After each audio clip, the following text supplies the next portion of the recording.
Naging emosyonal si Gretchen Barreto nang tumestigo laban sa kapatid niyang si Claudine. Kaugnay ito sa kinakaharap na kaso ng mag-asawang Claudine at Raymart Santiago. May report si Nelson Canlas.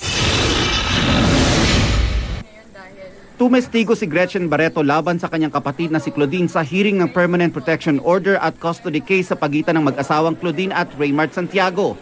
Kasama ni Gretchen ang kanyang kapatid na si JJ.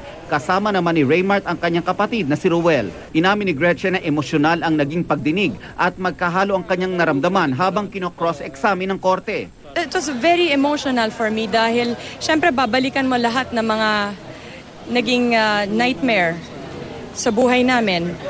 Pero kinakailangan gawin.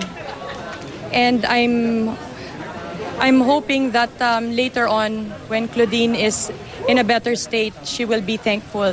Makailang ulit ding binanggit ni Gretchen ang pagpaparehab umano ni Claudine kamakailan. Anya, sana raw ay ituloy ng bunsong Barreto ang pagpapagamot para na rin sa kanyang kapakanan.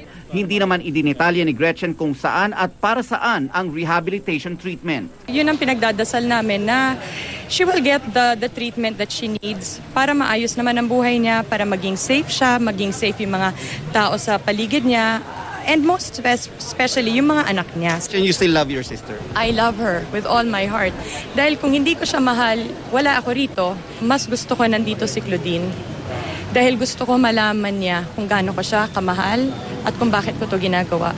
Nakarating din daw kay Gretchen na may pagbabanta raw mula sa kanilang ama kung sakaling pupunta sila ng kapatid na si JJ sa korte ngayong araw. Sinabihan ng daddy ko ang kapatid kong lalaki, ang pinakamatanda at saka yung pamangkin ko na si John na pag nag-testify daw si JJ, nalaman niya magte-testify si JJ, sabi niya babarilin niya.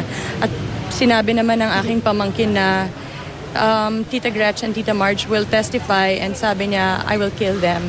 Nakausap naman ng GMA News ang kanilang inang si Inday at sinabi nito na wala raw katotohanan ng sinasabi ni Gretchen at gumagawa lang daw ito ng istorya. Hindi naman sumasagot si Claudine ng kanyang telepono pero nangakong magbibigay ng statement ang kanilang abogadong si Attorney Ferdinand Topacio ngayong araw. Nelson Canlas, Nakatutok, 24 Oras.